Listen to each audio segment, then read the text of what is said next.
Ladies and gentlemen, kindly accept my deepest apologies for the delay. I don't want to go into the details, but I had to have a lengthy phone interview, and I'm having a lot of interviews that I hadn't scheduled. You see, I'm not yet used to being president-elect, so kindly take my apologies. Our struggle is not yet over. It is just beginning. Fellow Ugandans here in Uganda and abroad, I bring greetings to you.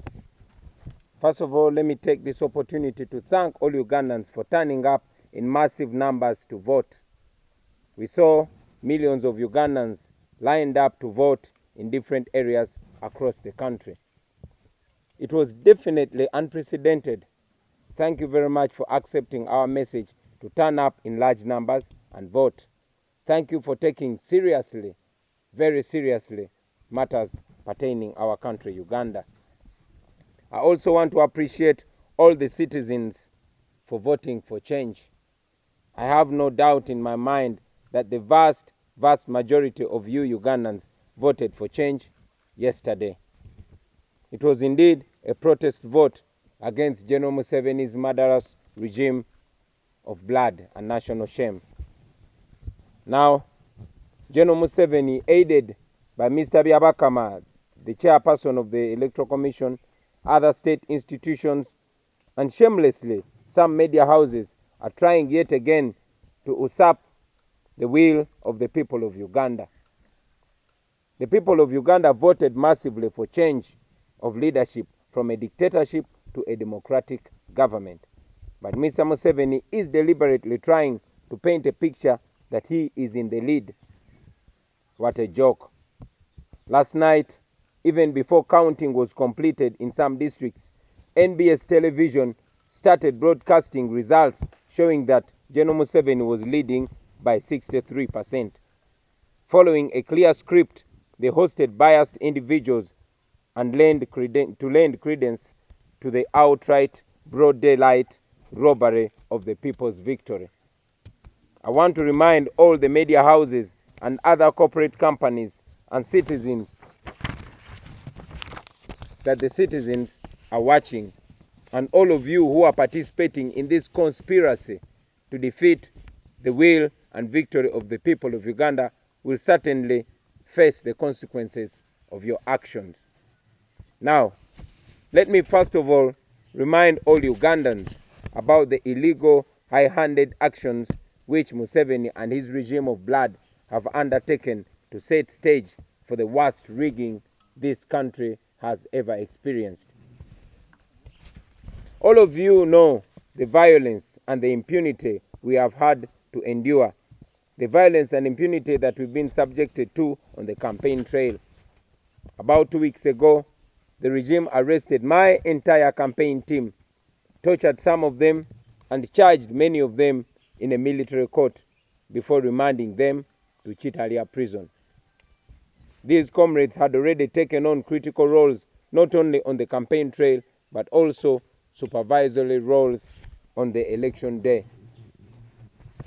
As the election drew closer, the regime stripped itself further naked. Their intentions were laid bare for everyone to see.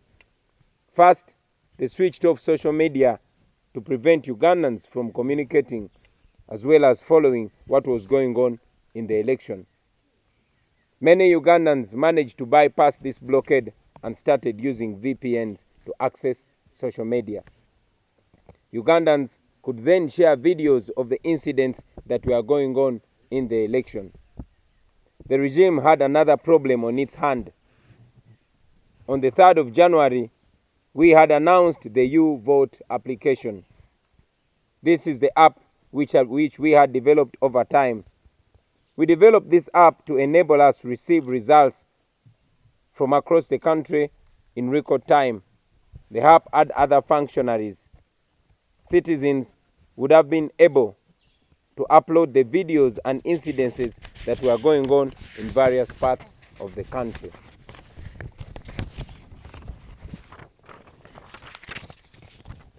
Knowing that this would expose them to the world, the regime, in an unprecedented manner, moved to switch off the internet completely.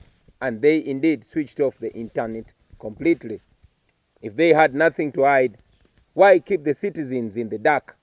Why keep the world in the dark?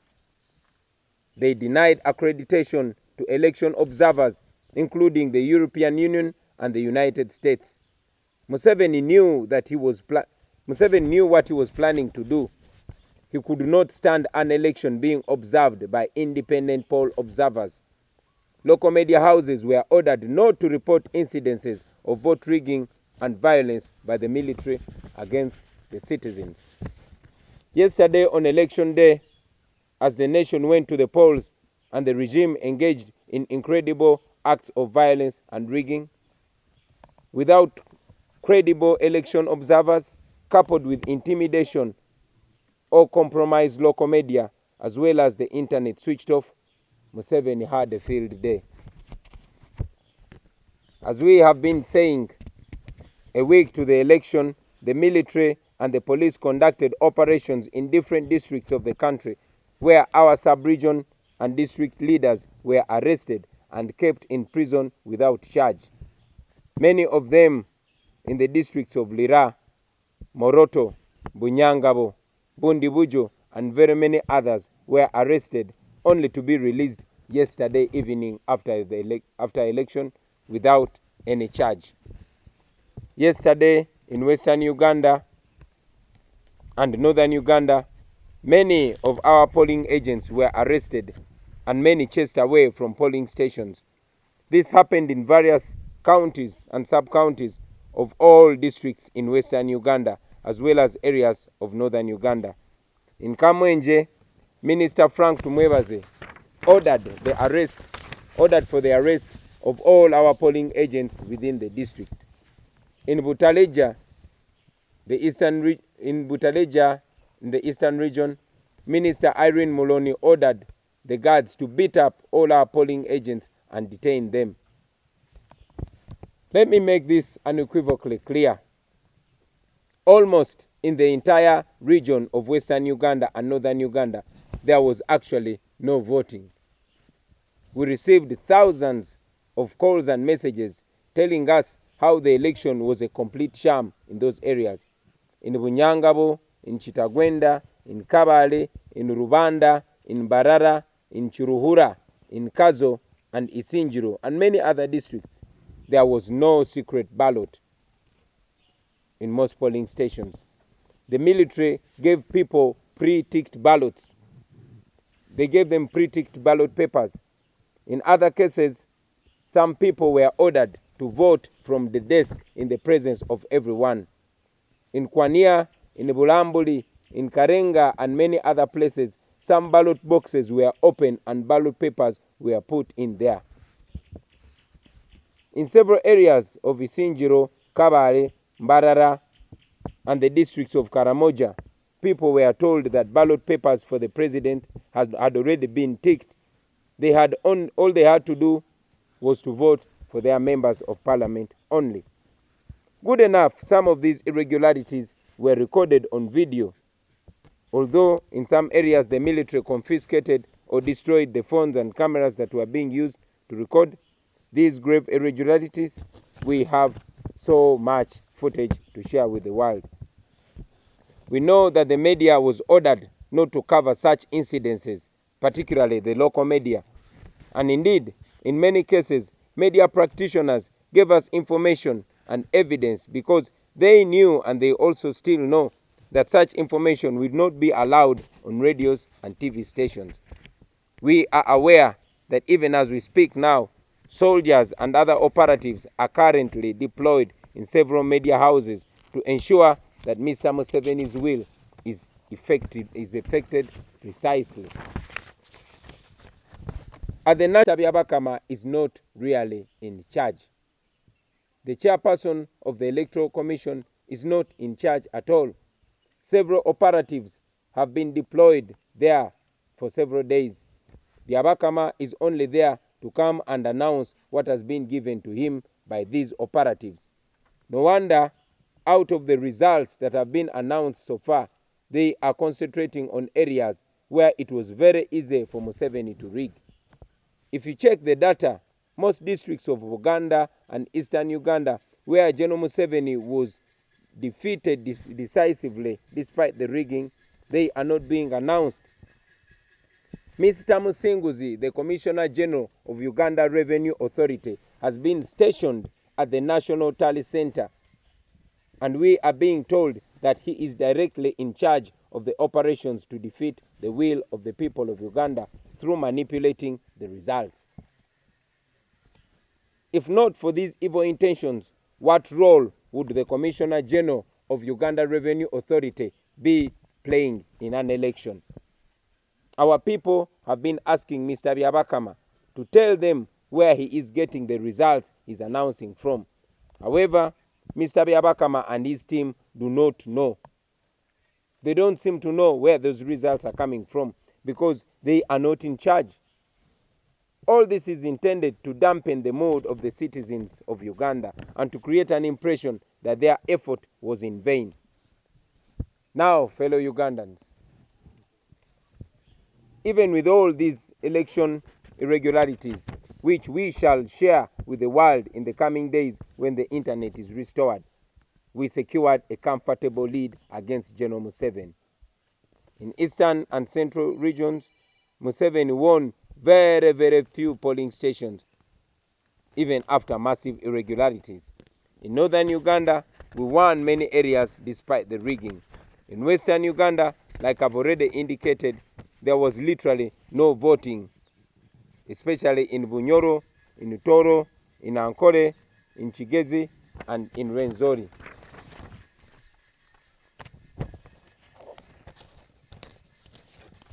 Countrymen and women, I am very confident that we defeated the dictator by far.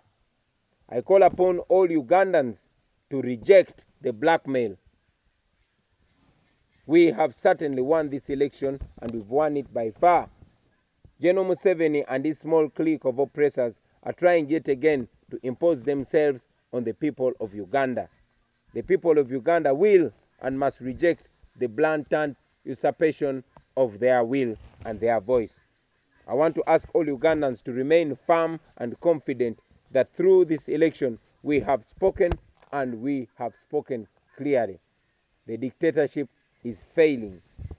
Right now, the RDCs, the DSOs, and all other operatives are hunting down our agents and coordinators, trying to take away the declaration forms from them. Several of our phone numbers, including mine and my wife, have been switched off. They've been disconnected illegally. The military is deployed everywhere. The dictatorship is in panic. In the coming hours, I will once again address the nation and hopefully speak about the way forward for our people.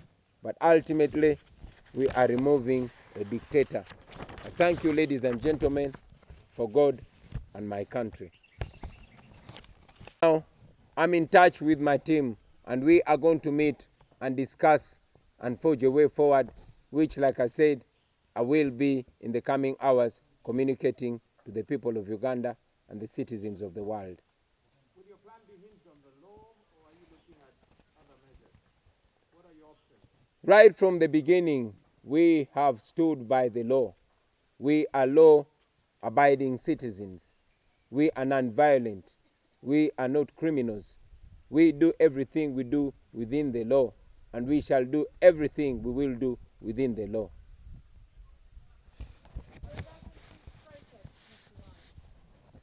According to the laws of Uganda, it is legal to protest for a right. Therefore, every legal option is on the table for us. You mentioned the U.S. was among the countries that did not deploy observers. the US is acting in a hypocritical way in terms of democracy in Uganda in relation to our elections? Well, it is not, I'm not in the position to determine whether the US is acting hypocritical or not. It is on how they act that they will be determined. But they continue to give Uganda support. Well, You cite all these cases that they should be citing. the many moves that we intend to do is to call upon the development partners not to continue acting in a way that makes them appear like their partners in crime with General Museveni. We hope to call upon them not to continue supporting criminality. We share common values of respect for democratic principles, and it is our hope and prayer that the United States and all other development partners will stick by those values, the values that bring us together. Mr. Wine, how many polling stations were your agents able to access? When you say that the election has been stolen, what numbers are you working with? Can you give us some specifics, something to work with? As you are all aware, the internet has been completely shut down. However, we have been and continue to communicate with our teams, those that have phone numbers that have not been illegally disconnected, and in the coming hours we should be able to give a comprehensive report and update on the same. For starters, we mentioned about the irregularities and the illegalities that have been ongoing. But one of the most grave illegalities and irregularities is for the chairperson of the Electoral Commission to seemingly not be in charge, to be announcing results that he cannot show the world where they're coming from. So among many irregularities that we are combating, that is included.